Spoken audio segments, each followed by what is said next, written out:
There's a couple kind of like pros and cons to this idea of Twitter tournaments. I know one of the big takes, and this was a tweet that was recently deleted by Flanked. The essential tweet was Twitter tournaments are killing the scene. The only Warzone content we have right now is competition has truly hurt the game at a very large level. Ladies and gentlemen, welcome into another episode of the Bot Lobby podcast. I'm Gojj, and this is Katie, and I'm really excited about our topic today, Katie. As per usual, we have another exciting guest to bring on to the show. Yes, we do. We're so excited, guys. We have WarsZ joining us here in just a moment, and someone who's been around the scene since the very beginning for a very, very long time, and one of the most well-known EU players. If you think of EU, I think WarsZ is going to be one of those names that you rattle off pretty quickly.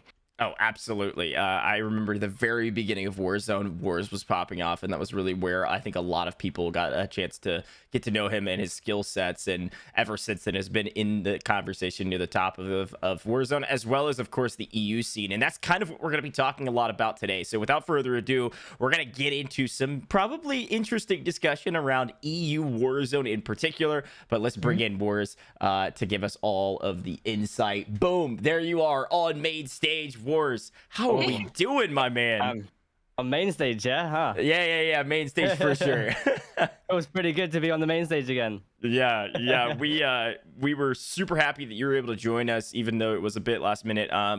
Last episode or 2 episodes ago, where we had the big Warzone roundtable, and I know you had some pretty interesting thoughts during that conversation, but you are the only, I believe, the only EU player that had a chance to show up. And to be clear, we invited a lot of others that couldn't make it, and it probably based on the time and stream schedules, and we totally understand, but we wanted to bring you back on because you were outnumbered, and you were able to get some thoughts out.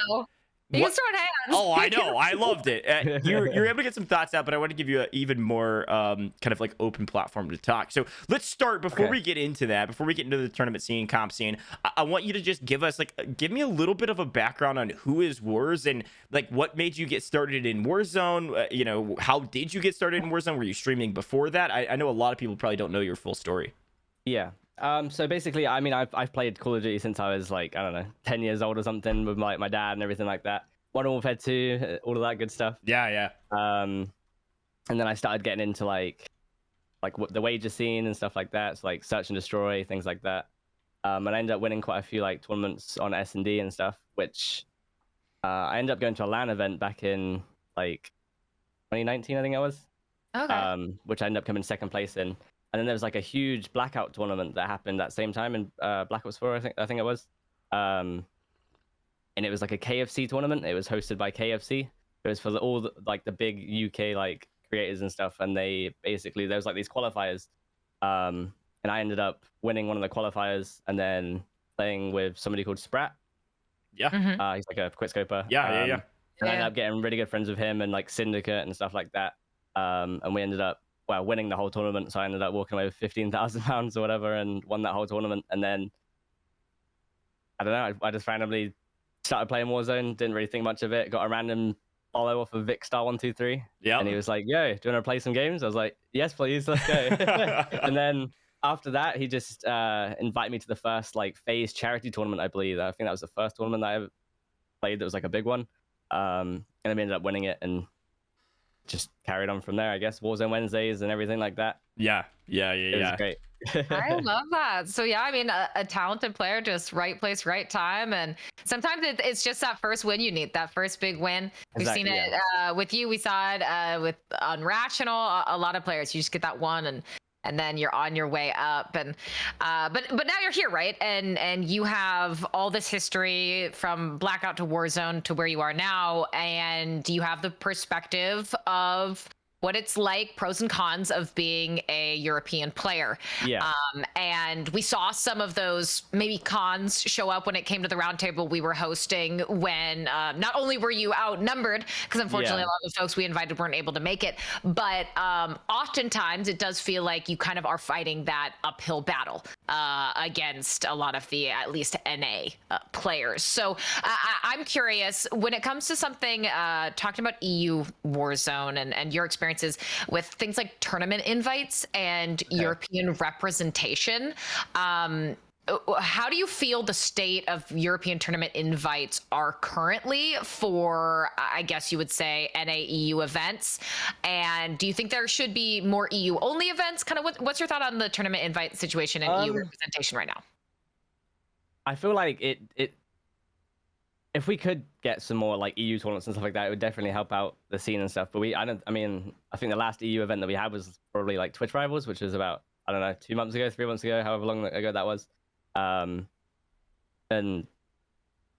I don't even know what it is that makes it hard for the like EU guys to be able to get into these tournaments and stuff. Because I mean, you've still got people like Iviko and Juki's that pull thousands of viewers, and sometimes they're not even invited to tournaments. So I don't know I don't know how they like sort of decide who gets to like play in these tournaments and stuff. I don't know if it's just viewership, or maybe they just prefer NA people. Maybe that's just like, maybe it's just the people that are like sponsoring the event. Maybe they want more of an American audience. Maybe it's something to do with that. I don't really know, to be honest. Yeah, it's something that we've seen from behind the scenes too, of like looking at who the organizers are, right? That's certainly a factor, because I would say most of the large organizers are NA based, and then also looking at some of the events that do have sponsors, and looking at, okay, where are these sponsored companies located? Are they global? Are they more country restricted? What is their target audience? And maybe EU doesn't fall under that for some apparent reason. But like, that's really the only conjecturing we have behind the scenes as well. So like, from an EU player's perspective, I know like you had an opportunity to come to NA for 2 lands now. Is that right? Or the like, Baka Bros one. Luckily enough, Iceman Isaac was down to have me. So I ended up playing that, which was fun. I mean, and then what was the other one? The CDL tournament. Went over to Bread's house, and that was really fun too. It was cool to experience all that sort of things that, I mean, I probably wouldn't have been able to have done if I wasn't a WarzZ player, to be honest. Yeah. So talk to me a little bit about that, because like, so EU players, like, you're not necessarily getting a ton of invites. Like, it doesn't come your way often, but when you do get in opportunities, I mean, you took 2 opportunities to fly to North America to compete in Warzone. Like, talk to me a little bit about your thought process there, and like what you really would want to see for more LAN events. Like, is that something that you want to continue to travel to as much as possible, even if it is all in North America? Yeah, for sure. Like, I mean, if there's a tournament that rocks up tomorrow and it's like, okay, this is happening in America for 50 grand or something, I'll book a flight and I'll go. Like, I'll just go do it. Like, I don't know. I feel like it's one of those things where I'm quite young, and before I settle down and stuff, I want to travel and have some fun and do all that good stuff, and obviously compete. And it's just good to be able to represent EU and stuff like that. Like me, Juki's in FIFA. I mean, you got like Len and quite a lot of other people, but not too many of the EU guys. Like, for example, like Vegas, like my flights for that was like over £1,000. Like, it's not very easily fundable for the barrier to entry for you guys in terms of travel is significantly high. It's like I'm pretty sure it was like a 12-hour flight or something, and then I had like the tournament was literally the day after I flew in. It was crazy. Then I wonder, WarsZ, do you, because I know you've mentioned, and we see it, right? Oftentimes EU players not getting invites for this reason or that reason or the other. Do you feel like EU players have to go above and beyond in terms of their gameplay to get noticed compared to NA players? Yeah, quite possibly. But I feel like it's quite like right now it's quite set in it, like everybody has their favorite sort of thing right now, and it's quite hard to find, like, I don't know, for example, like Eisen or something. I think that guy is amazing. He's like a French player, but not too many people on like the American scene and stuff sort of like know who he is and things like that. But that guy is probably one of the best mouse and keyboard players that there is, to be honest. What I wonder then, so Gojj, this is something I've thought about. If players like WarsZ are saying, yes, you feel like you have to just be so much extra to kind of get the same recognition as maybe an NA player. Is that something, WarsZ, where you would want to see, whether it's the Booms, the eFuses, anyone else, trying to, whether it's do EU-only tournaments, or in terms of content, be highlighting more European players? For sure. I mean, I'm definitely open to both those things, but I mean, EU only tournaments would be amazing. It'd just be, I don't know. There's been quite a lot of tournaments where, I mean, I don't know. There's probably about at least $1 million worth of prizing that has been just for like American only tournaments, and I'm pretty sure like from the only EU tournaments that we have is actually Twitch Rivals. But there's like one other which was like hosted by Fnatic, but that's literally the only tournaments that we've had that are like EU only. And besides like the World Series of Warzone and stuff. Yeah, it's funny. I've got, obviously this. I keep track of Warzone earnings and keep track of a lot of people's what they've been able to do in the tournament scene. And as I look back on like your list of events, like it is actually insane to look at the amount of money that you were able to win in Verdansk. Was astronomical. Like I think on my list right now, and this isn't complete, I mean, you had nearly over $100,000, well over $100,000, $170,000 on Verdansk.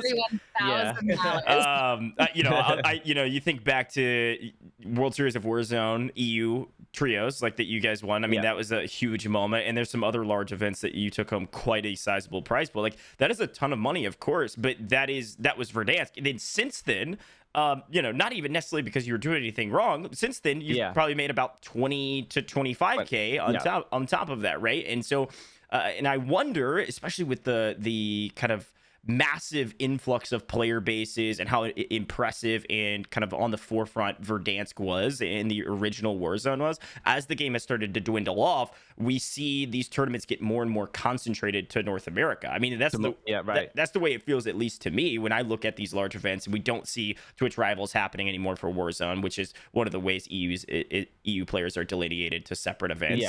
And we do see multiple NA events, aka the CDLR, that was you have to be in North America. So you traveled over to compete, but like you said, not everybody could do that. Everybody can do that. Yeah. It's interesting. One, but two, let's talk a little bit even more so inside the rule sets and talk a little bit about hosting. I know this is a huge hot button topic, and I want you to really give me your thoughts on the host advantage of NA versus EU, and then also like, what would you like to see the hosting rules look like to try to make it fair from customs as well as 2v2s? I mean, I think in 2v2s it should just be down to you. I mean, I don't know. Sometimes you get people that say they won't play like certain hosts, blah blah blah. But it should just be like you play one host, whichever host that team chooses. The next map, the other team chooses one, and then whoever gets the most kills or whatever, like, as the last host. Sure. It shouldn't be just to like, I don't know. Like, there's been so many like Boom TV tournaments, for example, back in Verdansk, where it was like 2v2 tournaments and EU players weren't allowed to host in the whole thing, and it was a 2v2, and it just doesn't make any sense, to be honest. And with customs, I feel like it's more about like competitive integrity, to be honest. Like being able to be it just seems like it's the fairest host, to be completely honest, because if you've got, I mean, if we're talking like a central host, I mean, most EU players are on like 140, 150 ping, which is what I've been playing on the last couple tournaments. And obviously, I mean, central players will be on like 40 ping, and West players, I mean, I don't know what they get to central, to be completely honest. But from when I was like, I mean, from when we did the round table thing, after that call or whatever, I ended up like going back on some VODs of some of the NA players that are playing that same tournament, like I can't remember, it's like the subliners. Yeah, in NYSL, whatever it was. That's what it was. Yeah. And I mean, I was on like 140, 150 ping, and then I was looking at some players, even if they were West, they were on like 80, 90 ping, and I just moving that to central full time, it just doesn't seem fair, to be completely honest. And there's quite a lot of people. Obviously, they argue about like, oh, like there's Australian players too, but I don't know too many Australian players that actually play. And even if it is on West Coast host or Central host, they're still going to be on like 200 ping, 300 ping, or whatever it is. Like, I don't think it's going to have that much of an effect, if that makes sense. I mean, it's hard. It's so hard because there's not a fair solution for everyone, really. That solution, no matter what it is, will always be slightly more fair for someone else. But I think kind of one of the points you're getting at is that EU has to be considered in this discussion, not just deal with it.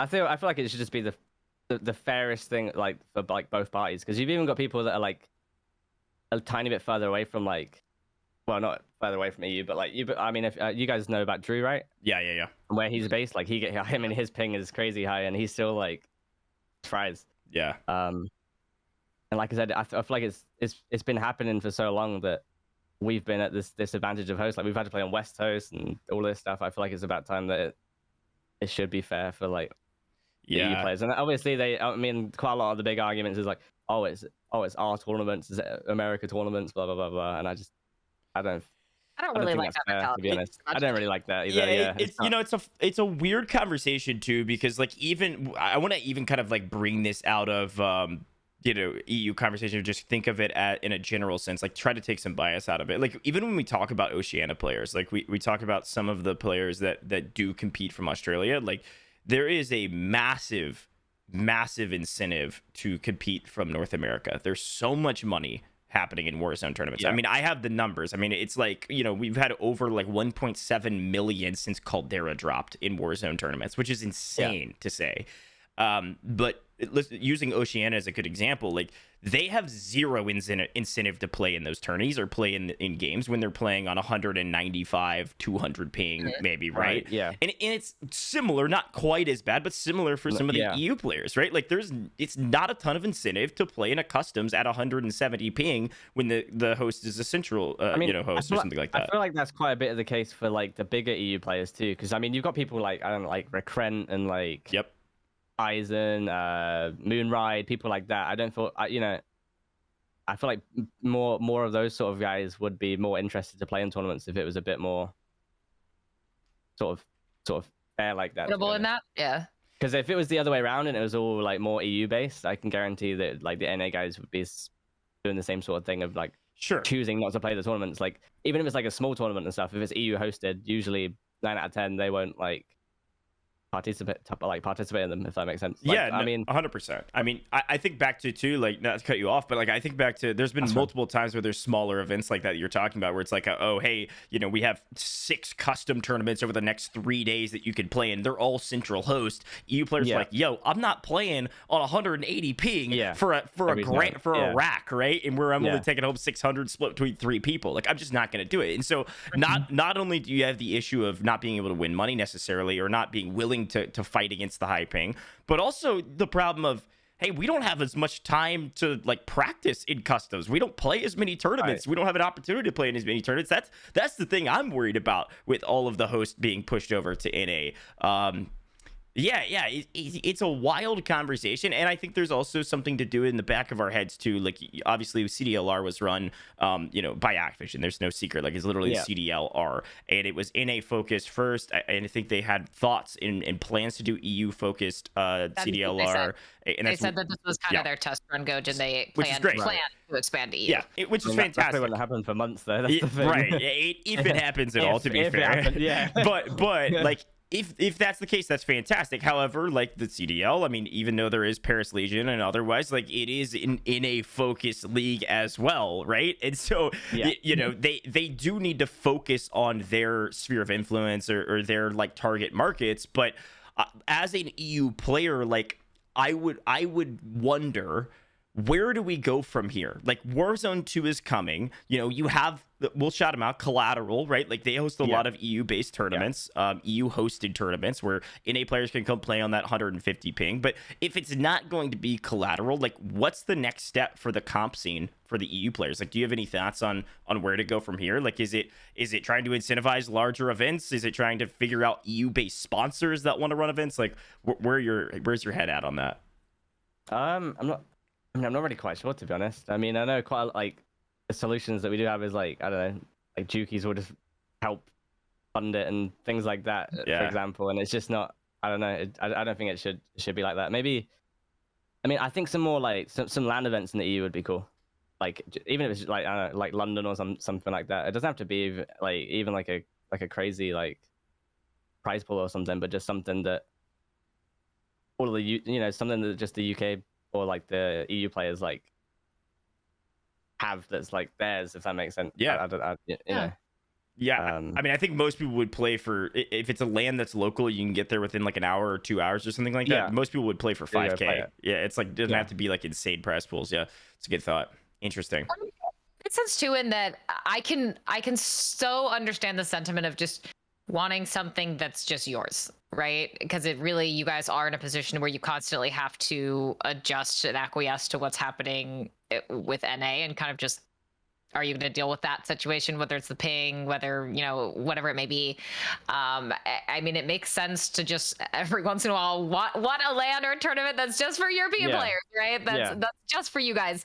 But I know that we all know what you're talking about when we say, oh, you know, high ping and why it's bad and so on. But I feel like a lot of times people conceptually can understand, oh, high ping bad, low ping good, but they don't actually know why it's bad and why it makes the game harder for you. So I mean, WarsZ, you experience this all the time. When you are playing on those higher pings, why exactly does that make it harder for you to compete in these tournaments than someone who's on, say, 15 ping? I mean, the things just as simple as like bullet reg and stuff. Sometimes the bullets just won't register properly, or there's been quite a lot of times where I've been around a corner on my screen and it just doesn't it doesn't register or whatever, and in the kill cam it doesn't show that, and that whole thing is just due to the ping, to be honest. Yeah, like you get around the corner on your screen, but on the server you're not around the corner. You're not, and it's just weird. Yeah, I don't know. Yeah, that makes sense. Every gunfight is harder.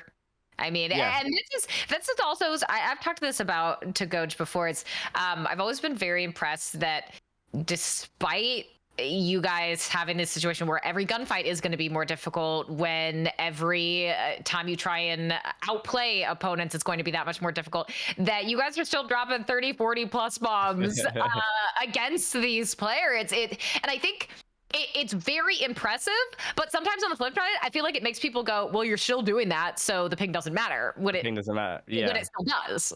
Yeah, of course it does. I mean, like I said, if we tried to host like an EU only tournament or something like that, and we invited the NA guys, they would be complaining about it. I know that for a fact. Yeah, and they still might place, they still might win some money, but they will definitely be complaining about it. Like, there's some people that don't that aren't as bad with it, like Tommy and stuff. He's usually pretty cool. I mean, I don't know. I think that might be because he was I mean, he came from EU before, didn't he, and everything like that. Yeah. I mean, that's fair. He understands it to a degree.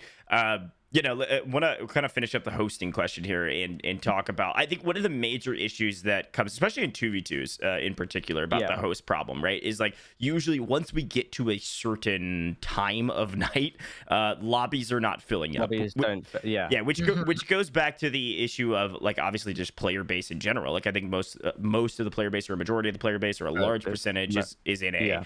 And so, but when it's 3 a.m. in the morning, you know, your time, and 2v2s are going on and your lobbies only get up to 100 people or maybe 90 people, like you know, I'd be curious, like, what are your thoughts on those lobbies? Is it kind of like, hey, suck it up, this is what we got to deal with, this is the lobby we deal with? I feel like, I don't know, I feel like it will come to like I don't know, I feel like for those sorts of, I mean, I don't know. I mean, I haven't really played in too many 2v2s late at night recently, but I don't know if is it still doing that with the. Well, I mean, we've seen it. It wasn't immediately recent, but a little bit ago when you had Bobby Poff and I believe it was FIFA in the grand final of a 2v2 kill race, and they had host. They had opening host, and they agreed to play through the entirety of the grand final on NA host because they couldn't fill in the lobbies.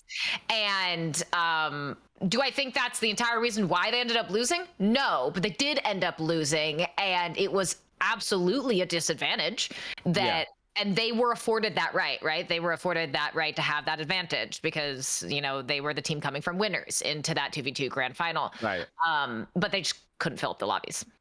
Yeah, that sucks. I mean, I don't know. I mean, it never used to be that bad in Verdansk either. Like, I don't think that ever happened in Verdansk. Yeah, definitely not. I think it just comes down to, like, if that does happen, it should just be the players that just, like, decide if, you know, if it's not filling up or something, then it should probably just go to NA. But it should be sort of like East all maps or something at least, because I know sometimes where, like, if that would, like, I think I might have played something where, like, it didn't fill the lobby, and we were forced to give it to like the opponents, and then they ended up going and putting us on West Coast. And I'm like, well, that's not fair, is Savage. it? You know, I mean, you just like we've had my host stolen from us because of something that's out of our control, and then we're put on a crazy disadvantage. Like, yeah, you know, it's funny. I think when you're playing in, let's say it's a 2v2 for like 2,000 or something like that, or something smaller, I think that's the right way to handle it. It's like, hey, if it doesn't reach a certain metric, you know, we'll make a kind of a gentleman's agreement or whatever you want to call it, where the players decide where we go. Let's go to East if at all possible, and just go from there.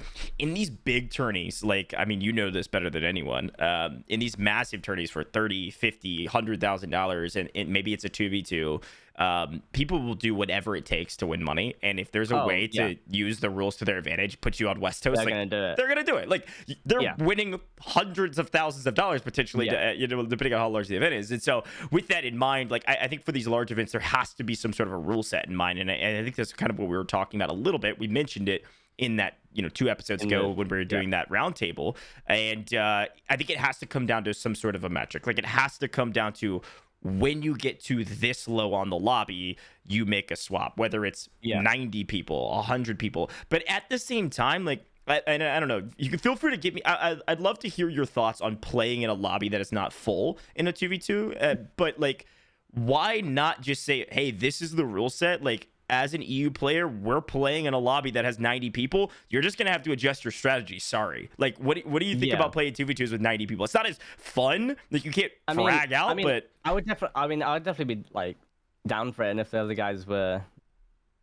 trying to put me on like a weird host or something, I'd probably do it back. But I feel like it comes down to like, it's just it would be a weird, like a more weird thing with like resets and stuff too. Like, say for instance, you go up 10 kills and there's a reset. Oh, well, there's only 90 people left. How am I meant to catch up when there's only 90 people and I'm down 10? Like, it's just it's even harder to find those extra kills or whatever to catch back up from a reset. And it's, I don't know, so it is a bit of a weird sort of topic, and it's a weird subject. I don't really know how you would it is tough. That is a good point, though.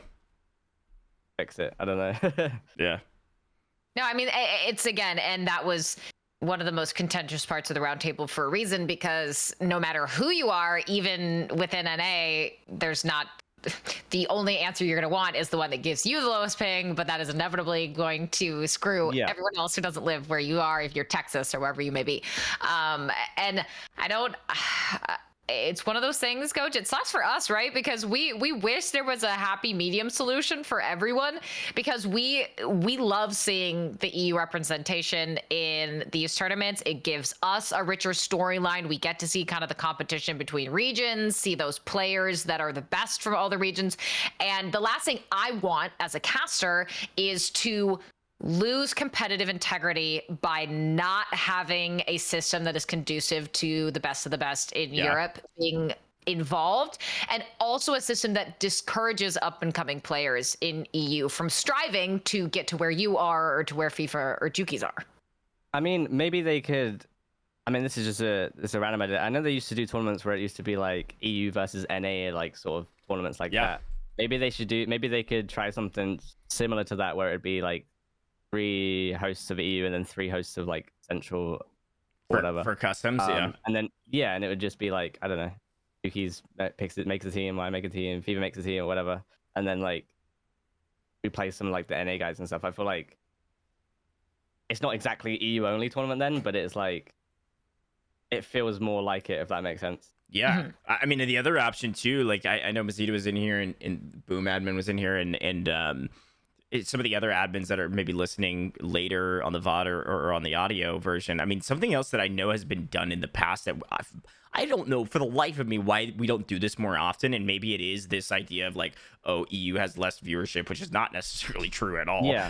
But if you were to run a double-sided bracket like we did for the Caldera Challenge, and one side of the bracket, which doesn't touch the other side until the finals, is EU, and the other side is NA, you have a 32 team bracket, but it's a double-sided 16 team bracket essentially, and it's EU and NA, and everybody works through their bracket, and then they get to the finals, and that's where you figure out host problems, and that is way easier to execute.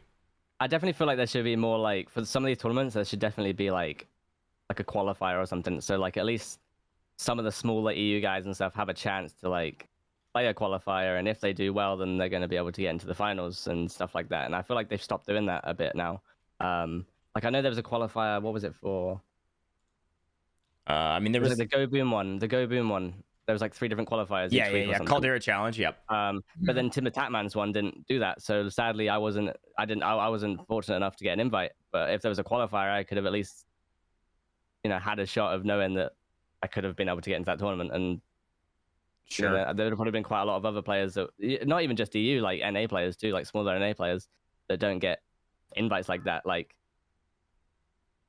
I don't know, Skullface, for example. Like, I doubt he would go and get like a captain spot himself, but I know he is like probably one of the best players in the game. And same with like Otterize and Meapo and stuff like that. Like they, you have to be within like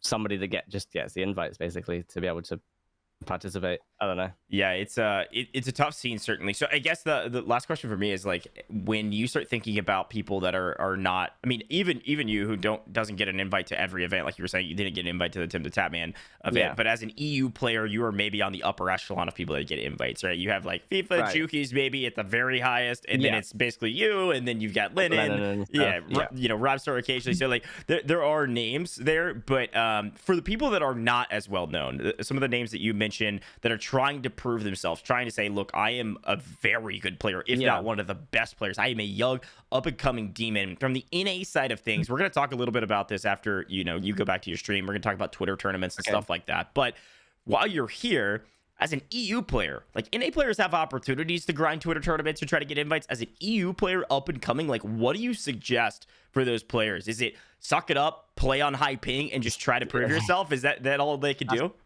I mean, that's probably the best thing that you can do. Yeah, if you want to be invited to those tournaments, you just got to try and, prove that you're still good on that, like, much of a disadvantage. And then maybe when there's a LAN events that show up, you rock up and there's no ping like disadvantage. Like I went to that LAN event with like no ping disadvantage, and it just felt so good to like just to play it. To be honest. Yeah, it felt so much better. Yeah, I don't know.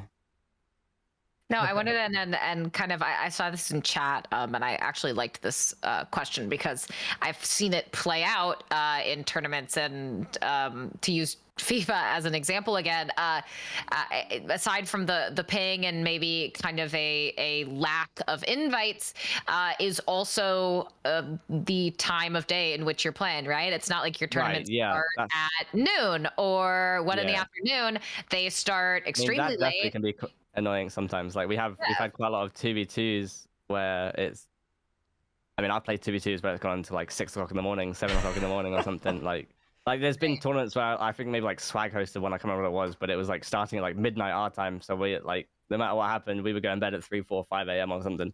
And obviously it's like, when you know it's going to be such a brutal, you're like, basically I'm pulling an all-nighter for trying to win some cash. We sort of, most gamers are sort of do that anyway, but it's, I don't know, after playing for like 10 hours and stuff, like especially at 7 o'clock in the morning, it does definitely affect like certain things. But it's definitely been a little bit better now. Like they've been starting about 7 or 8 our time, I think.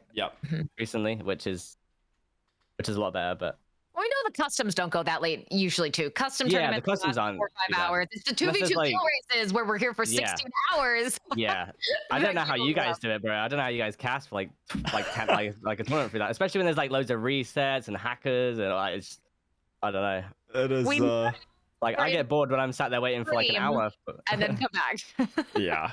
We take a big break, yell into the void, and then come back. But no, I appreciate that. No, it is super interesting. There's a lot of disadvantages from where you guys are at right now, and that's the current state of Warzone. Kind of last thoughts. Warzone 2 is on the way. I would expect at least the beginning, and of course, if it is well received, we'll see a large influx of players back into the market. You'll probably see a large influx of tournaments. Not like we're necessarily lacking tournaments right now, but probably a larger influx of tournaments in the EU scene as well, especially as the player base increases and streams increase. Like, are you obviously excited about Warzone 2? That's a given. But what are your thoughts in preparation for Warzone 2 coming up in the next potentially half a year? Warzone 2 is going to be amazing. I'm really looking forward to be able to like just get onto a new game and grind again. I feel like we could. I feel like I wish that we had some more sort of bigger EU content creators, if that makes sense. Like, Yeah. we used to have Vikkstar, and he was like I mean, he was hosting his own tournaments and stuff too, like the Vikkstar Showdowns, whatever it was that he used to do. But obviously, he doesn't like the state of the game anymore. So I'm hoping that when Warzone 2 comes out, maybe it will spark something, and we'll get some more kind of reinvigorate like things. people like Vikkstar back, which obviously people like him help sort of create the audience and stuff of people that want to play Warzone from EU and like tournaments like that and sponsorships and all those sort of different things. Like, I mean, like some of the tournaments back in the day without Vikkstar, none of us would have even been able to get into like any of the tournaments that we got into. Like, no, that's we still just don't have anybody that does that anymore. Like, I mean, probably the biggest EU player right now is FIFA, to be honest. Like, in terms of viewership and stuff. Yeah. That's actually pretty profound. Like, I think that's actually a really good point. Is like the Vikkstar's entry into Warzone at the very beginning, hosting his tournaments. It really did help put a lot of EU players, I mean, including yourself, on the scene. He got me, and then like, I mean, I was playing with like Vapula back in the day and stuff like that, and then he left, and then I got Juki's in, and then Juki's kick like just blew up. And then after a while, me and Juki's ended up bumping into FIFA. And then he blew up. Like, so many people that that come from that. It's crazy. Yeah, and I think that is a testament to what you said of like, hey, sponsors will follow, tournaments will follow, EU scene will be back in front of the public eye again, without it just being the names FIFA, Juki's, Lennon, and WarsZ, right? Like, I mean, that really is. I mean, there are a lot of other very talented EU players, and I know most of them. But when you think of EU Warzone as a casual viewer that watches tournaments, those are the main names. Yeah, like that's almost it, right? Because those are the people actually getting invites to tournaments. Those are the people playing tournaments still, and I think that the whole scene and where we're currently at right now has de-incentivized EU players from playing Warzone, and that's kind of just the nature of how it is right now. And we're hoping with Warzone 2 we see that shift coming back. But I would love to see, especially like giving some I know Boom does this a lot, of giving some kind of young up and coming players a chance. Like, I would love to see the double-sided bracket where it's EU on one side, NA on the other side. I love that idea, Gojj. I know people like Maz are in chat. I'd be very curious to hear if there's difficulties from the production side of things. But I would love to cast a tournament like that, where it is kind of that EU side and that NA side, and then they finally clash when you get to that final. Yeah, that sounds fun. But and there's co-ed events, every single day as well, and I've seen a co-ed event that did the exact same thing, or it was a women's side and then a male side, and then at the very end they came together into a switcheroo. So like anything like that, those types of creative ideas to make sure you're being inclusive of everybody that is playing Warzone is just a better product, in my opinion. And again, we can use Oceania as a testament too. It's like if EU is the black sheep of the family, or whatever you want to use terminology by, Oceania is like off the reservation. They're like the kangaroo, you know what I mean? Like, they're not even in the family, because I was talking to a friend of mine, Jacko, and he's got a podcast of his own, and we were talking about the Oceania scene. I mean, they have a $5,000 tournament once every 3 months, and that's it. Really? Like, that is it. And he pops on, plays the tourney, gets second or third every single time, wins a bit of cash, and then goes and plays another game for 3 months because they don't have anything else. And the paying disadvantage that they have is even more severe, right? That is crazy. So it's the same kind of thing. We would love to see Warzone be more global. We would love to see tournaments expand across the globe and give all these different players opportunities. It's difficult to do, but I just wish they could do it sort of more like the CDL, like the actual CDL tournaments themselves. Like, one time they'll have there's a Toronto event, everybody's and it's planned months in advance, and it's not like that CDL tournament. It was just 1 minute it's there, and then a week later I'm flying off to America to play it. I feel like, and then I don't know, there should be ones, because the CDL usually have a London one too, right? I'm pretty sure. Yeah, Paris. Yeah, and it would. I mean, I think they have a London one too, right? There's a London land that they London Ravens, and then I think there is, at least CDL wise. Yeah, there's always usually a London event most of the time. So I feel like maybe they should start in like integrating maybe Warzone stuff to those too. So you're basically saying kind of couple the CDL majors with also maybe a Warzone. side It doesn't have to be land coupled with. It doesn't have to be like a crazy like big Warzone event, but just I don't know. Even if it's just like a little rebirth thing, or maybe some 2v2s or something. I don't know. Yeah, well, because I feel like quite a lot. They did that test run with CDLR. That if it goes well and it spans further into EU, maybe that is leading down the path that you're talking about right now. Yeah, well, I mean, I'm pretty sure like the CDL and stuff, like they've had the most viewership they've had in a while, and I feel like quite a lot of the viewership that they're getting is from Warzone. Like people have seen Warzone and stuff, and they've, then they've ventured into sort of CDL and stuff, and they found it that way instead of just knowing about the CDL and stuff like that. Yeah, there's definitely some cross-pollination. I've been talking to a couple people behind the scenes, and I know Katie is pretty plugged in as well. And there seems to be cross-pollination. They're going to continue to try to cross-pollinate both. Yeah. But it's very clear that the priority, and it's always been this way because we don't even have a caster mode, but there's a priority, of course, for CDL. But there's also CDL, for sure. There's also a priority of like Warzone is not on paper for money reasons a competitive game that we've made into competitive, right? Like we've created the competitive rule sets, we've created an opportunity to make all of these tournaments happen. But from the back end Activision side saying, hey, this is not a comp game, we were trying to cater to the public, we're trying to get as many players as possible, sell as many packs as possible, that kind of stuff. And as we create the bans and we create all the rule sets, we're making it competitive, and we're trying to force their hand to say, run these competitive tournaments, please. I mean, I don't really know much about like Fortnite and stuff, but like their tournaments they had were big tournaments, like millions and millions of prizes and stuff. And I don't think we're ever going to be able to get to that, but I mean, like the World Series of Warzone was definitely a good step in the right direction, I think.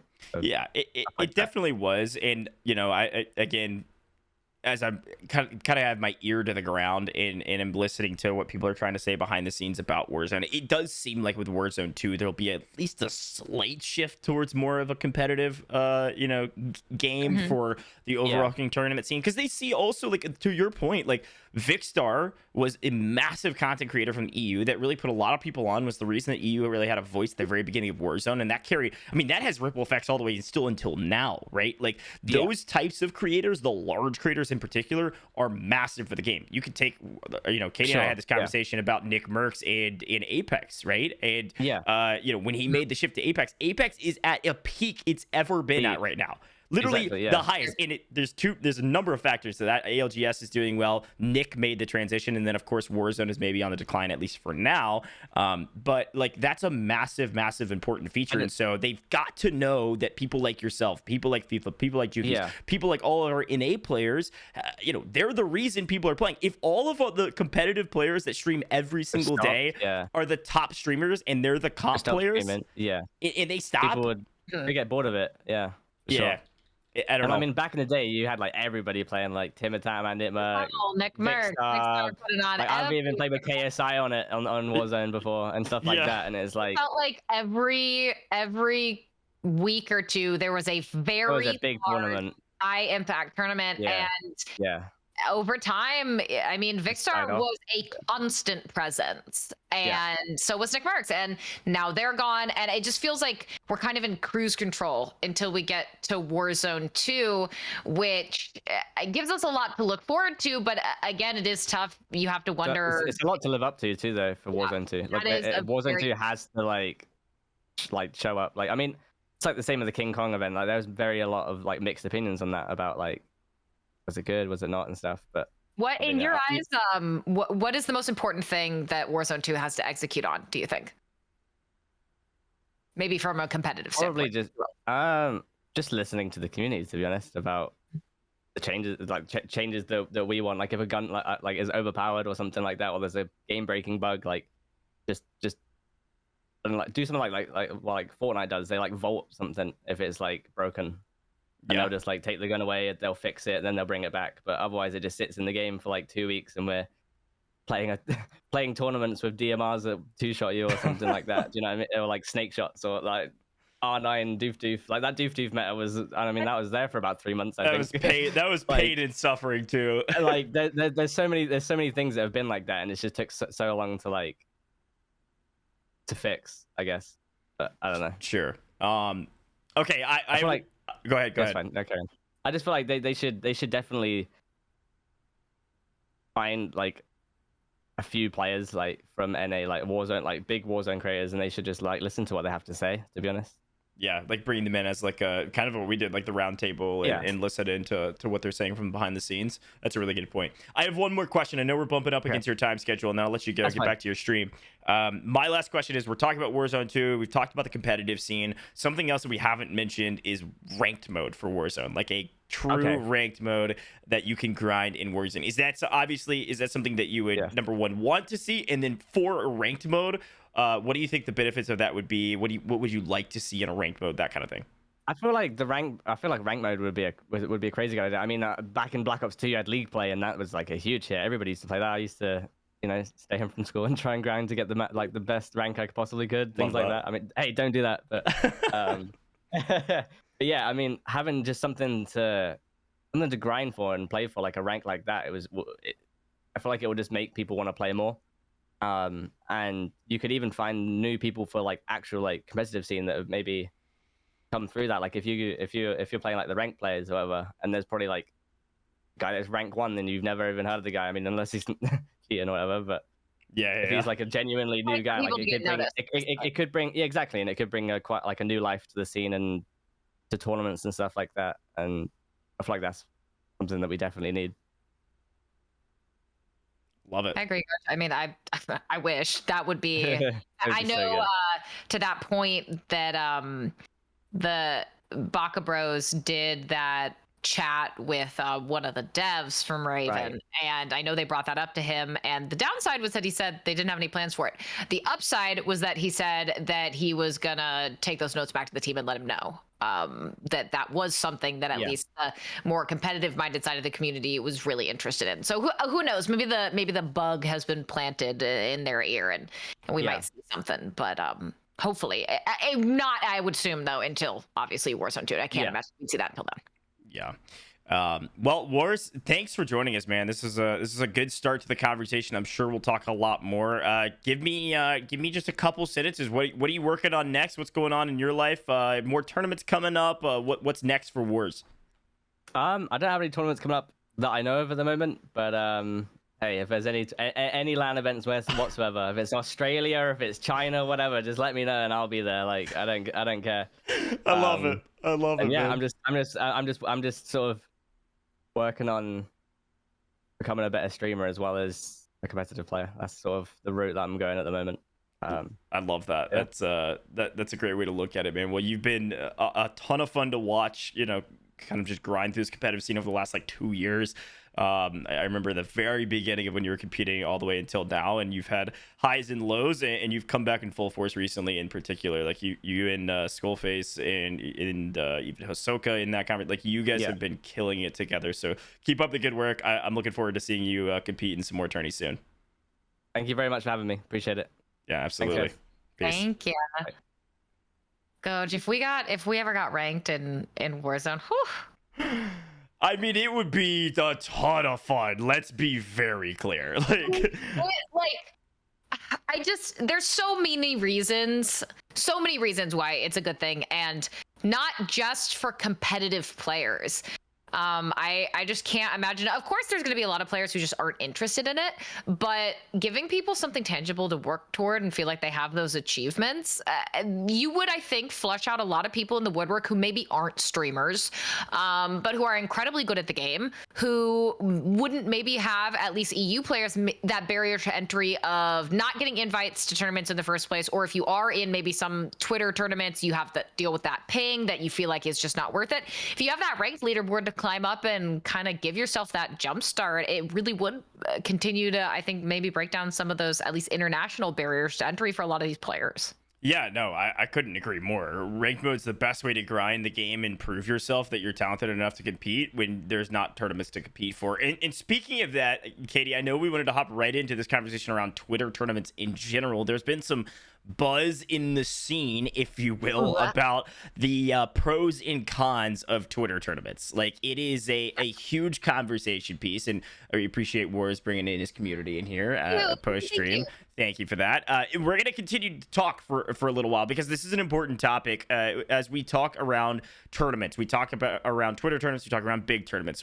There's a couple kind of like pros and cons to this idea of Twitter tournaments. What we mean by Twitter tournaments is this: small events with zero broadcasts that are $1,000 to $2,000 or so, that are buy-in specific, or maybe they're $1,000 tournaments that are just kind of like thrown out there by a random person because they want to. And it is this constant, every single day tournament that we see where it starts devaluing the value of what a win means in a Warzone tournament. That's one side. The pros of it, of course, is we spoke with Maz with Boom, and one of the things he said was, like, we do look at Twitter tournaments and see who's winning those, who's grinding those, who's able to compete well and is respected by the community because they play in those events, to determine how we influence who we invite to the big events. So there's pros and cons to it, but I know one of the big takes, and this was a tweet that was recently deleted by Flanked, but it has been the same tweet that he put out has been tweeted probably 100 times by 100 different people. The essential tweet was, Twitter tournaments are killing the scene because it's devaluing a win. It's constant influx of events. The prize pools are all tiny, all of that good stuff. And one of the main comparisons we always see is what Warzone is doing right now with Twitter tournaments compared to what S&D went through, and everything that has devalued the S&D scene, or search and destroy scene for those that are uninitiated. And what does that comparison look like? You had a chance to talk to somebody near and dear to your heart, of course, but also near and dear to the S&D scene, John, Tupac. And he had a take on this from the S&D scene. So I'd love to kind of like take this away, starting with his response.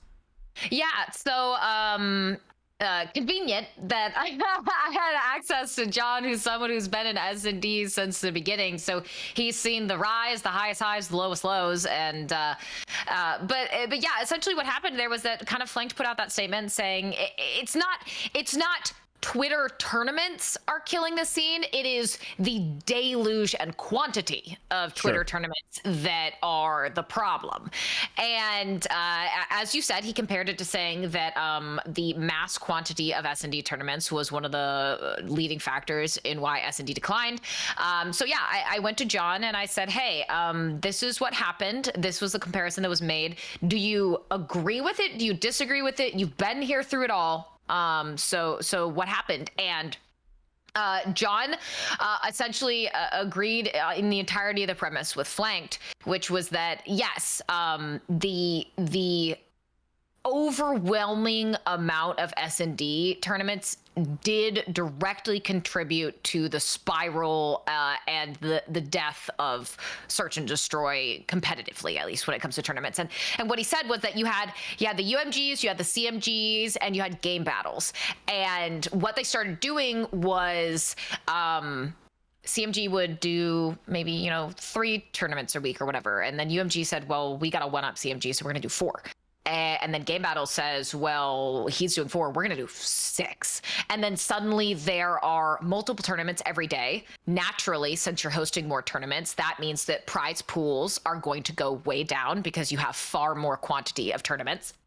It means that players can no longer be in every tournament they want to be in. They are forced to pick and choose, which puts you in situations where you'll oftentimes, it still happens now, you'll oftentimes see players who are juggling 3 or 4 tournaments at once that are all happening at the same time. You're on back channels with people saying, don't report us to the admins, don't forfeit, we're gonna be there, we're on, we're round 9, we're almost done. And it's this crazy, confusing cluster, and it's not worth it. You're juggling 4 different tournaments at once that all have a $50 payout. And the good thing is that it's an easy cash grab for the really good players because all the good players are spread out over a whole bunch of different tournaments. So you run into less of them. And yeah, it is stream content, but it's an overwhelming amount of negatives that come with it, which, as we said, already reduces the prize pool, makes it impossible for players to play in all the tournaments or even a bulk of the tournaments that they want. It reduces the amount of large-scale tournaments because there's so many small tournaments. So not only are those tournament prize pools getting lower for all of the tournaments you're seeing, but it is reducing the desire for these TOs to have larger tournaments in the first place. And on top of that, it reduces what it means to win. Right? Because at least on CMG, UMG, whatever, you have a gold trophy when you win something. That gold trophy doesn't delineate between a $10,000 tournament or a $50 tournament. It's just a gold trophy. So you're going to get players who might not actually be that good, racking up 20, 30 gold wins, and you're like, wow, this person must be good. They're not actually that good. There's just so many tournaments happening. And so what a win means loses its value. What wins mean in terms of finding new talent makes it that much more difficult. So there was, and respect, I think, was a big thing too, was not only does it make them not as exciting to get, but the community doesn't care about a win as much. Sure, yeah. And so yeah, basically to sum all that up, John did agree with flanked. And I would agree too. I think everyone's heart is in the good place here when it comes to these tournaments. You want to host them. You want to give everyone opportunities. You want to, especially these players who aren't getting invited to the bigger Warzone tournaments, you want to see them get those opportunities.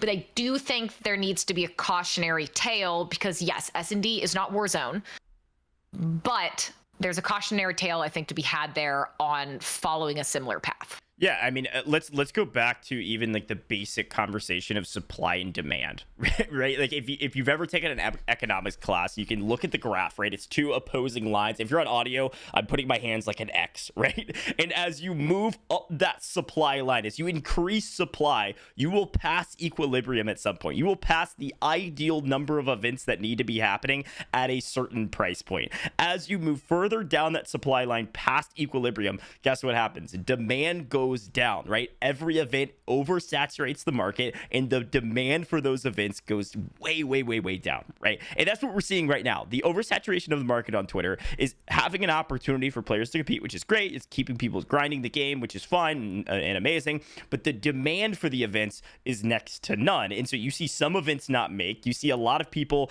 putting in money for themselves to say, okay, we can't get enough buy-in, so let's just have somebody sponsor this. That way it's free. Then people will come play my tournament rather than this other tournament. You have conflicting events. You have events eating each other, cannibalizing each other. Like I look at Collateral, who is probably one of the most successful events is a huge problem. Sure, and like Collateral is probably one of the more successful quote unquote Twitter tournament organizers right now because they run a lot of customs, and they're really the only ones that are running customs that often.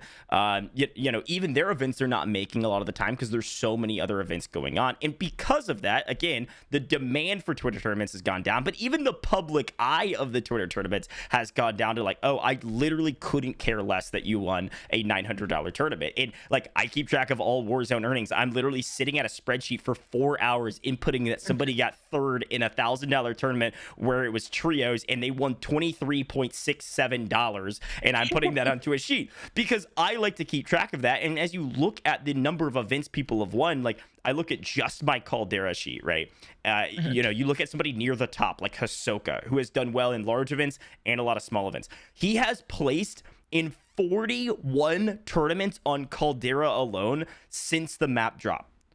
That's insane. Almond's at 45 events since Caldera dropped. And then you've got 38 down below. And as you start scrolling down, like some people have won 6 events but are inside the top 20 because they only play in big events. And some people have won 38 events or placed 38 events and are just barely outside of the top 20 because they're all small events. So the value of a win is next to nothing. Right now, it is only the value of $1 and how much dollar amount you're winning. I would also argue like this constant grind in Warzone, you know, even what WarsZ said was so important. Like Vikkstar, a content creator first, being the lead kind of head of EU Warzone was a massive boon to the overall scene. When our entire kind of system of Warzone right now, all of the top streamers, every single one besides maybe Swag and like a couple other people are starting to dabble into content creation, like the top streamers are competitors and that's it. So they want to compete. I look at Almond. He's won $107,000 on Big Map alone since it dropped, right? And he's playing in a $1,600 tournament that's a 2v2 that lasts 12 hours. Like, that is literally mind-boggling to me. But the only reason it makes sense is because his entire content is competing. And when you're a competitor, all you want to do is compete, no matter the dollar amount. And so it's diluting what the viewers look at as a public viewer, as somebody that plays the game publicly, just has a lot of fun. Like, you're watching them compete, and you're like, okay, they're killing me in this lobby. Like, this is not fun for me. Like, I don't know. I truly believe that some Twitter tournaments, not a bad thing, but the only Warzone content we have right now is competition has truly hurt the game at a very large level. Well, I think the thing too is I don't. Twitter tournaments are great. Grassroots tournament organizers coming together to provide opportunities is great, and it's a really good thing. I don't want to see them, and I think you used the best word, cannibalize. I do not want to see these TOs cannibalize each other because they feel like what we saw with UMG, CMG, Game Battles. Game Battles is a joke now. Game Battles used to be the biggest online S&D tournament organizer, and they spiraled so quickly as all three were competing against each other that they are literally a joke now. No one uses Game Battles. It's a joke site. And I don't want to see something similar happen for these Twitter TOs that they also, let's talk about burnout too, right? Because it's not just for the players playing a billion different tournaments, but, and maybe feeling like the monetary payout of investing that time and stress is not worth it, but it's also the TOs themselves. I don't want them to get into this spiral and cycle where they feel like they have to put all of the tournaments on so that they are doing the most and they are in the public eye the most and they are seen as the, I don't know, best Twitter TO or whatever. And they just get exhausted from having to put on 8 million tournaments and dealing with the bitching and dealing with the conflicts with schedules, with everything else. It's just, I don't want to see that also disincentivize the TOs from even doing this anymore. And then suddenly you have no Twitter tournaments, like what happened with S&D, right? Literally that. Yeah. Well, that's what I was going to say. Like, I think, again, when we start talking about supply and demand, we look at where we're at. We're obviously past equilibrium. Like, we're way up that supply line, and it is more than apparent. However, there is a comeback. We reduce supply. Demand is also going to follow eventually. It might take a little bit of time, but it will. And this is where, and I see Shifty in chat said something, and I think this is where we could see some true success, really in preparation for Warzone 2. And just hear me out on this. I know other people have said the same, and I'm here for it. But if we had some of the Twitter admins, let's just throw some names out there, whether it's Collateral, Miss Know-It-All, she runs tournaments, I swear, every single day. Winterella's is another one. You know, Warzone Customs used to run a ton. And really, the original idea behind Warzone Customs was a place to scrim, a place to get competitive reps in preparation for big tournaments. Twitter out of the system, Warzone Customs did not succeed because of Twitter tournaments. Let's be very clear. There was an oversaturation of events already. If you had one combined place, maybe two, whatever, based on regions, one combined place, or even just combined events where Miss Know-It-All, Winterella's, and Collateral comes together and say, hey, we're going to have a buy-in tournament. It's X amount of dollars, and it happens every single Tuesday and every Thursday. And that's it. And you come in and you grind those events, and all the big players are playing in those events. It's an opportunity to get competitive scrims. You're able to win some money, but it really is just preparation for the larger events. That would be a much more fluid and manageable schedule. The problem is, again, let's go back. No one's going to do that because every single large streamer right now is a competitor, besides maybe one or two. And so they want to compete every single day. So if there's not a tournament, they're running wagers, right? They're running challenges like that because that is their entire content schedule is I want to compete. And so they want these Twitter tournaments to say, hey, I want you to run a tournament Monday, Tuesday, Wednesday, Thursday, Friday, because if not, I don't know what to do with my stream. I'm going to only stream 4 hours instead of 12 hours because I don't have an event to run and I don't have people that want to run wagers. Like, that is the entire scene right now until Warzone 2 comes, when people can start making content again and try to be content creators around Call of Duty.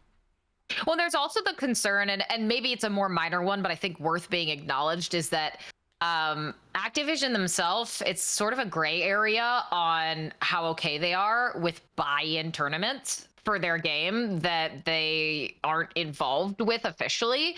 Sometimes they're not okay with it.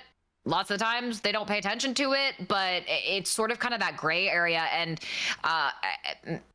who knows how big of a deal it actually is. But there's also a current concern of, as more of these tournaments start to flood onto Twitter, there's kind of always that risk of Activision taking notice and not being okay with it and just shutting all of it down if they want to.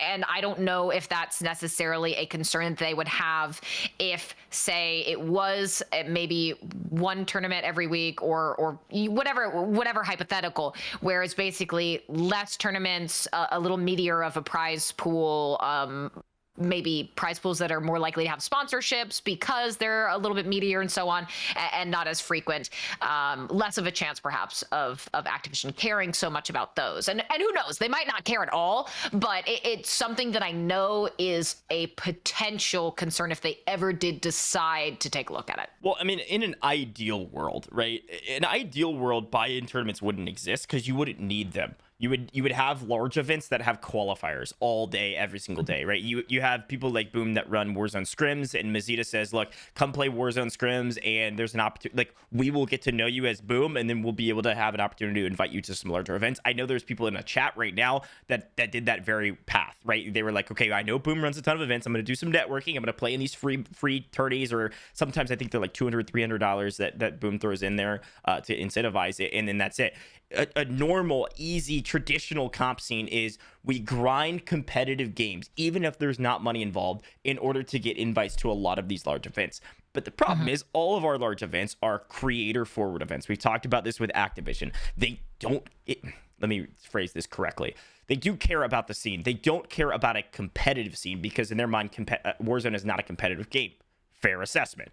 They care about the event being an event with the largest content creators, and then oftentimes they'll let Boom do qualifiers to bring in a few people here or there or what have you to kind of satiate the scene. But the idea behind the event is, what are our CCVs and how do we include our content creators to make a fun to watch event? Doesn't necessarily need to be the most competitive, which is why sometimes they've pushed back on some of our rule sets that we've posed of bans or otherwise. Like, it's the same conversation I had with Twitch Rivals folks. I had Cloudfield on a stream a while back, and I was talking to him about Twitch Rivals, and he was saying, hey, I hear you. I understand how you're trying to make this a competitive game and a competitive rule set. We're not doing bans. We're not doing anything like that because we're just trying to have a fun event.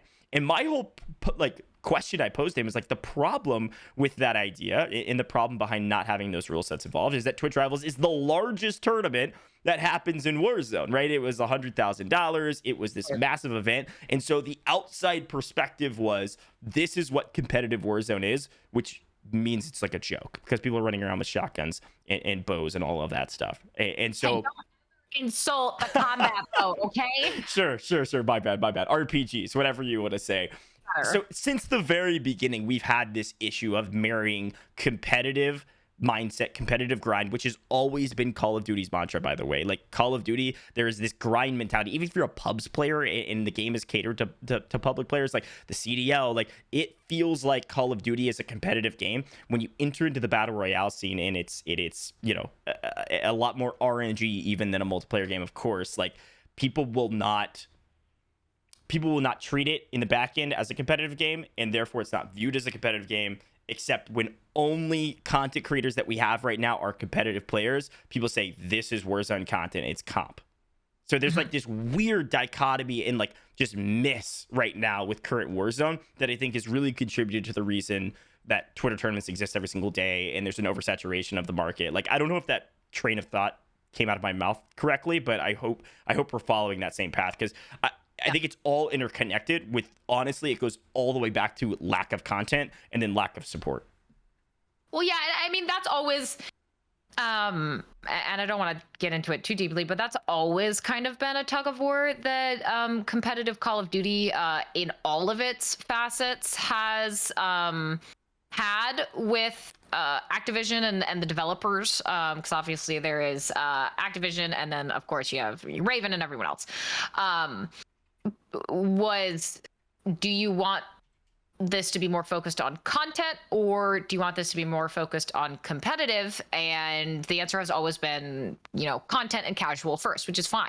it's their game. You can do with it what you want.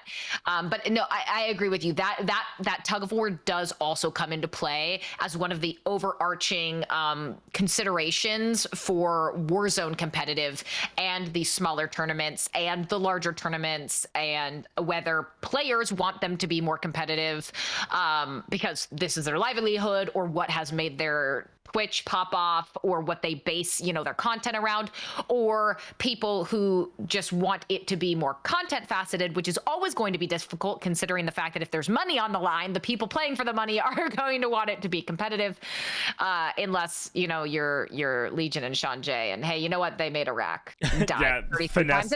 So finesse the bag, right? There's gimmicks that can kind of give you the best of both worlds, but that is also always going to be kind of a problem within the context of this discussion. Look, I'll just say this: if Activision, Blizzard, and folks behind the scenes want Warzone to stay out of the competitive eye, and tournaments can happen they wouldn't even call them tournaments. They should be called just events in general. And I think probably behind the scenes, they are called events, right? Like, an event that brings viewership is always a good thing for the game. Like, having a ton of people watching because it's going on is fantastic. That's amazing. So they'll continue doing those events. But if they want the game to be focused on content creation, casuals, like, they've got to back that up. Like, they got to back it up with updates. They got to back it up with content, because the only content we have right now is either competition or loadouts. Like, that's it. Like, if you go to YouTube right now for Warzone, I mean, it's loadout videos. That's it. There's nothing else besides high kill games. Like, it's competitive or it's loadouts. There's no content in between with Warzone. So if you're going to focus on content, you're not going to focus on the competitive scene. Give us a ton of content. Give us a ton of in-game events. Give us a ton of updates. Change the map a lot. Like, those types of things are all good for content and TikTok videos and things that bring viewers back to the game. When there's nothing to post about besides a loadout video, it's going to go away. And so, or the other option is Warzone 2 comes out, you focus on the competitive, you focus on a ranked mode, you focus on giving us a caster mode for customs, you make customs a very competitive type playlist where you can edit all the settings in the games. Like, there's a lot of content that can be made around the competitive scene as well if you give us the tools to do so. You got to pick one or the other, and right now we're kind of just sitting right in the middle. Yeah, and I think, unfortunately, we're probably going to continue to sit right in the middle. We are coasting until Warzone 2, and I can understand why, right, guys? If you're making Warzone 2, there is so much that goes into that we will never understand the volume of work and preparation and execution required for Warzone 2, which means that they just aren't going to also have the equal amount of resources to put into something like, constant content, for example, right? Because they're focusing so much of their efforts on Warzone 2. So I think, unfortunately, that coast is going to continue until we get there, but also hopefully we get a more clear answer on the direction they want to go in, as opposed to kind of a little bit of this and a little bit of that. And who knows, maybe it won't go anywhere, but I would hope we can get a clearer picture of, do they want to dedicate some amount of this into a competitive specific aspect of Warzone? Do they just want these tournaments to be content with a sprinkling of competitive? I think that would kind of be helpful for all parties involved to know. I don't think we'll necessarily get that information from them. But for a lot of these, it's just going to be us talking about it until we really see what they want to do. No, Gojj, I know that this is probably not going to be the longest podcast episode we've done, but do we want to, is there anything else you wanted to say here from the extension of talking about Flank's thread? Because I know we had a lot of back and forth. I know Mrs. Nodal was kind of pushing back on Flanked, as were people like maybe Jukies or Zamza. You had Winterella's agreeing with him. There was kind of a lot there, but do you want to touch on what happened with the tournament yesterday, or do you have any last thoughts? No, I mean, I think last thoughts on the Twitter tournament thing. Look, I went on a rant there, supply and demand. I was an economics major, so it's certainly something I like to hang out on for a while, but I do feel like the response is warranted. Like, the response against this idea is warranted. Like, the response of, hey, I don't get invites to big tournaments, and I like to compete in Warzone. If these go away or they are less frequent, what the heck am I going to do? And if they're less frequent, that means there's less spots, which means I'm probably not going to have a spot if I'm small. So, like, I get that, and I think it's totally fair.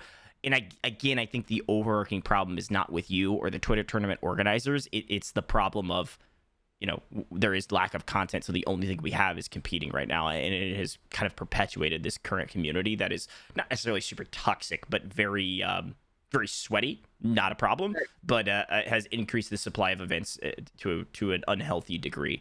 But there's really nothing we can do about that right now because everybody wants events every single day, so they're going to continue to do them, and it will probably continue to dilute the overall Warzone scene until Warzone 2 comes out, and we might see some big content creators come back and start making content around the game again, and all of that good stuff that will hopefully bring viewers and people and all of that good stuff. So look, I don't know. There's pros and cons to it. I went on my rant, but I do see the other side, and I do recognize a lot of our grassroots organizer friends. I mean, I'm one of them. Like, I literally got my start, Katie. Like, the only reason I'm here today on this podcast, the only reason I even know who you are, the only reason we've worked together on 150 events and I've casted $750,000 in Warzone is because I was a grassroots organizer. I put together my own events and I gave myself a job casting those to build up my resume. So, like, I'm there. My spirit is with you all. And shout out to everybody that is doing that behind the scenes. Miss Know-It-All runs events all the time, and I don't think she takes a single dollar cut from her events, which is insane. Like, that is a ton of work and a ton of time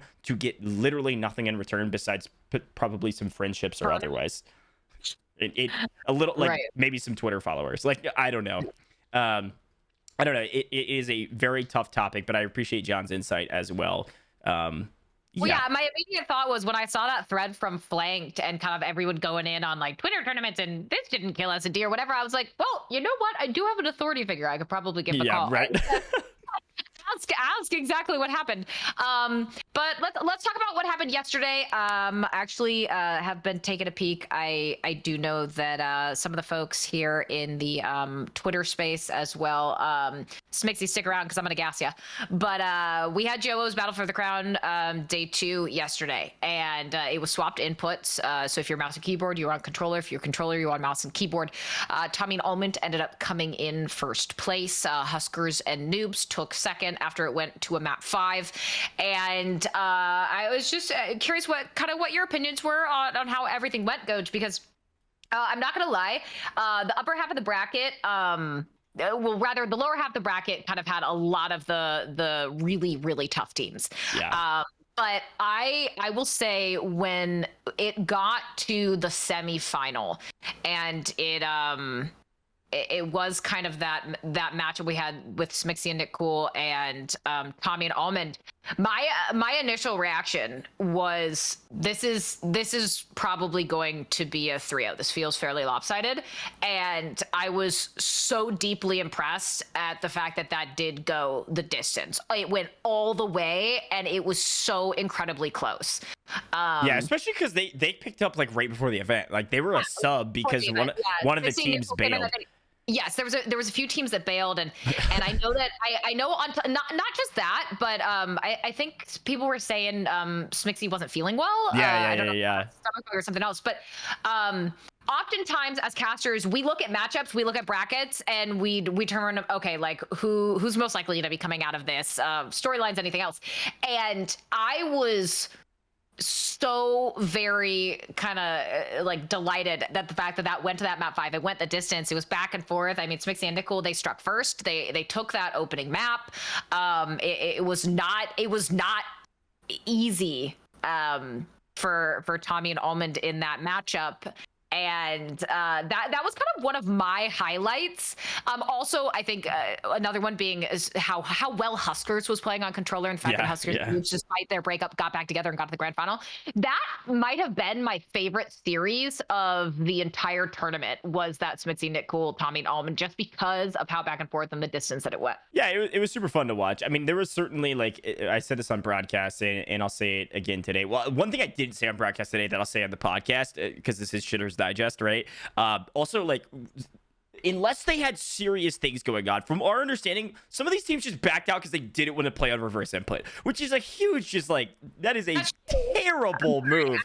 Just like, yeah, that looks so shitty. Oh, it's terrible. And from the tournament admin side, you're making them scramble an hour before the event start because you wanted to go play pubs. Like, that is awful. I hate that. Like, they should just be kicked out for the finals. Like, that's dumb. Now, if they had I agree. If you commit to a tournament, I don't really care if it's a 3-week tournament. You've committed, and you don't get to pick and choose what parts of it you're a part of. I agree. I 100% would agree with you. If you were someone who was just like, I got better shit to do, I don't want to play on mouse and keyboard, or I don't want to play on controller, well, sucks to suck. You don't get to be in the $28,000 portion of this event that happens next week. What are we talking about? I mean, if they had serious things come up, like, that is totally fair, and replacements happen all the time and need to happen in tournaments. Like, that is totally warranted. But there was a lot of people that said reason, but like, if you don't have a legit reason, then I want to see Smixy and Nickel back in this thing. Like, I would rather see them in this tournament than you, because you clearly don't care. Yeah, it like sucks that we get to see them for 1 week and then they don't get to play next week. Like, that's just weird to me. But I mean, it is what it is, whatever. But regardless,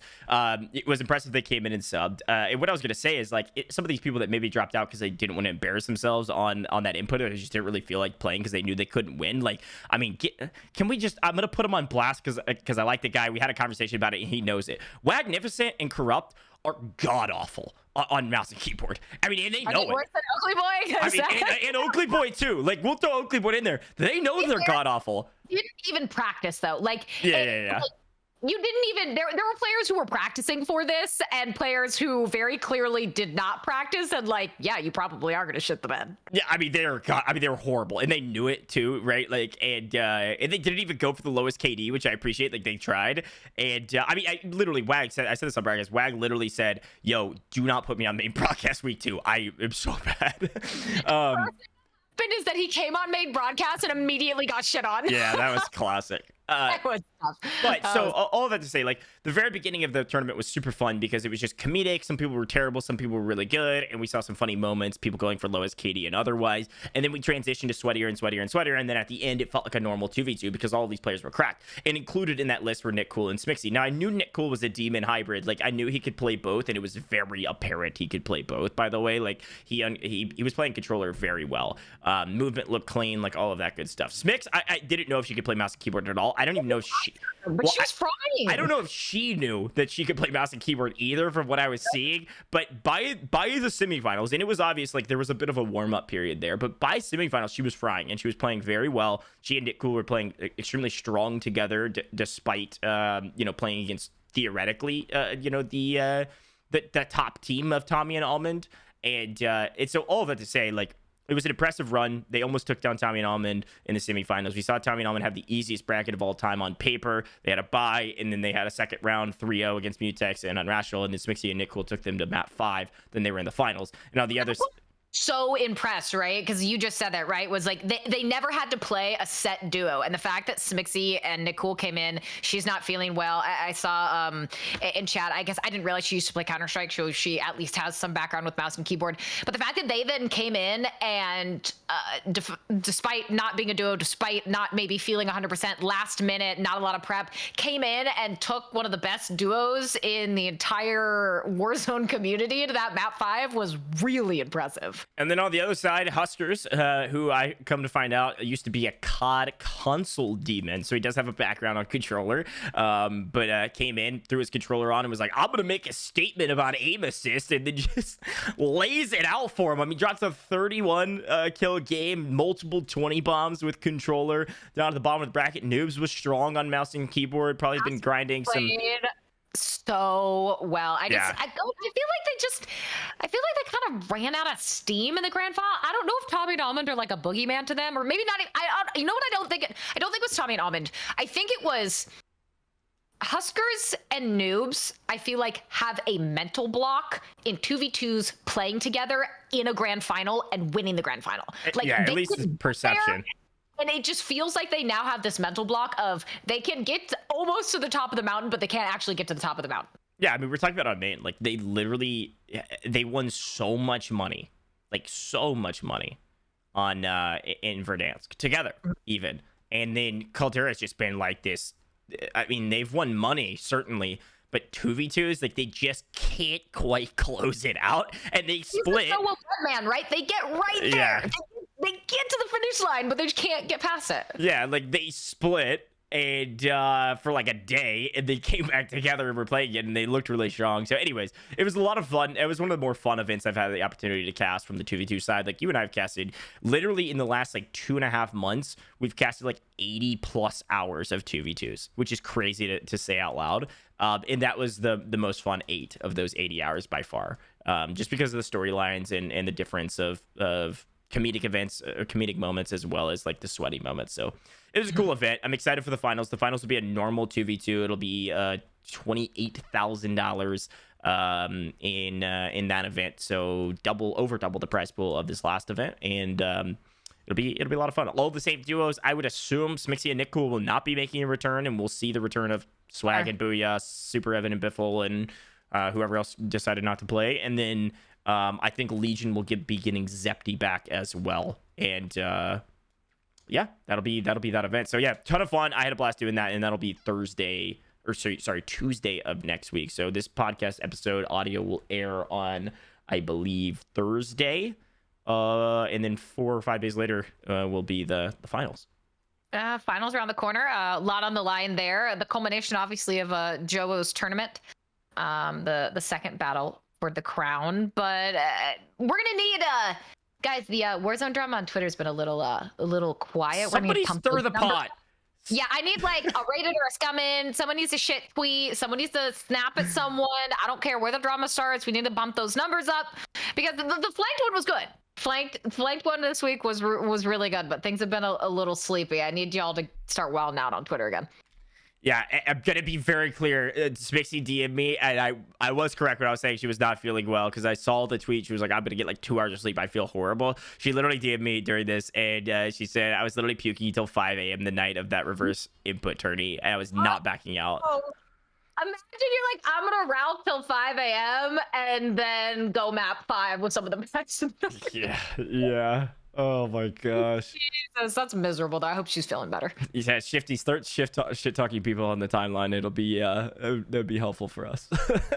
Scummin usually has some points. And we have to bring this up before we close out this topic. You can probably close out the pod, Katie. Oakley Boy was one of the people that we said it was not comfortable, of course, on mouse and keyboard. It was very apparent. Got into the gulag with the top break and was fighting a level 4 bot, and the clip went.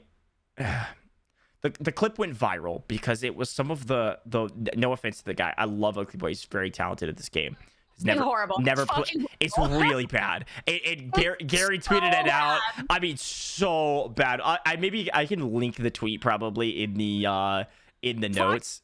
Reaction, Gojj, and his reaction is what mine was off camera when we watched this happen. I remember I had my hands on my head. I was screaming when we were watching that. Please bring it up. Hold on, I'm gonna try. Hold on. I've messed up all of our stuff trying to bring this up because it's so freaking funny.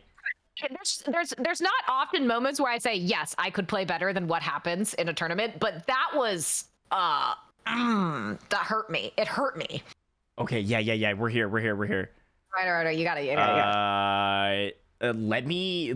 I'm literally just gonna go full screen. I'm just gonna like take you away for a second. I think this is the best thing to do because we have to show. Oh, wait, that kind of worked.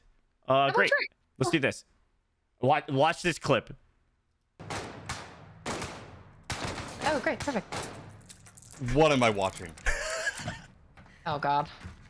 I mean, I get it, man. They're giving me loads of great equipment.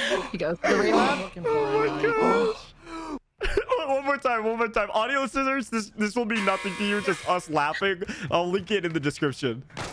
It is, this hurts my soul to What watch. am I Because Gary's watching? like, yeah, whatever. He's like, what the fuck? This is where he goes, what? They're giving me loads of great equipment. This is where Gary can do. He's like, what alternate reality of Burgerville have I just entered? Oh, dude, that was so funny. We were crying because the best part was that was on main broadcast too. Like that was literally chat, you have to understand how Gary was reacting on camera was how we were reacting off camera when we were watching this. Oh my gosh, it was so funny. Again, audio listeners, it was really bad. Basically, they just stand in front of each other and try to shoot each other. Nobody can hit anything. It was horrendous. But that was hysterical. And I feel bad for Oakley Boy because he was clearly like he just got roasted for this. Yeah. But bless him for providing us that clip because that's really a gem. It's certainly a good content piece. So anyways, that was the dichotomy of the tournament. You had bots and then you had some demons on the sticks and on the mouse and keys that when they weren't used to it. So really cool to see. But yeah, a lot of fun. Katie, we've hit all of our topics today. We had a great conversation with WarsZ. If you guys missed it, you're tuning in towards the end. We talked to the EU scene. Definitely go back and watch the VOD. Anything else to finish off the pod today? No, to everyone who's been subbing to the YouTube, it's a brand new one. We really appreciate it. To everyone who hasn't and is considering it, thank you if you end up doing so. But yeah, expect the full time-stamped VOD. Everything we talked about with WarsZ, every other discussion we had here will be up on that YouTube tomorrow. But other than that, no, just getting excited to cast some PUBG Mobile with you tomorrow. Yeah, PUBG Mobile tomorrow, PUBG Mobile on Friday, PUBG Mobile on Monday. So it's gonna be a 3-day event. It's gonna be a lot of fun to do. Other than that, I mean, from my side of things, wow, we have like 4 events in a row, essentially, not including this weekend. We have Thursday, Friday, Monday, and then Tuesday would be the finale of JoeWo's events. That's crazy. But yeah, from my side, this is a sneak peek. This is a little bit of a preview for those that are still listening. Warzone earnings, don't tell anybody. Actually, the update has gone live with Verdansk earnings and Rebirth earnings. Again, don't tell anybody yet. We're going to make a post about it later today. We have a few little minor kinks that we need to wrinkle out before I make the big post about it and tag people and just really thank you guys for the support on the website as well. The earnings site looks amazing and it auto sorts based on the filters that you have. You can pick Verdansk, Caldera, and Rebirth to see $400,000 earned by Tommy, or you could just look at Caldera and Rebirth or just Caldera. So it's pretty sweet. Go check it out, warzoneearnings.com. But again, don't tweet about it yet because I gotta make the official announcement that it's been pulled out of beta and it is fully operational. But other than that, Katie, I'm looking forward to this weekend. Thanks to everybody for listening. If you're listening on audio, thank you for that. Make sure you leave us a review. All of those good things, they help out our audio verses. You guys have been kind of bumping up our audio verses out of nowhere. We don't really promote Spotify, iTunes, and all of that. And we've had like 400 and 500 something listens on audio version only. So thanks for listening to that in the car on the way to work. And then if you're on the YouTube, like the video, subscribe to the channel, please. It helps us out. And leave a comment, maybe a question for WarsZ or something that we can answer in the next episode. Maybe a guest you'd like to have us on. But that's all I've got. Katie, thanks for joining me as per usual. This was a lot of fun. And shout out to WarsZ for joining us and looking forward to next week.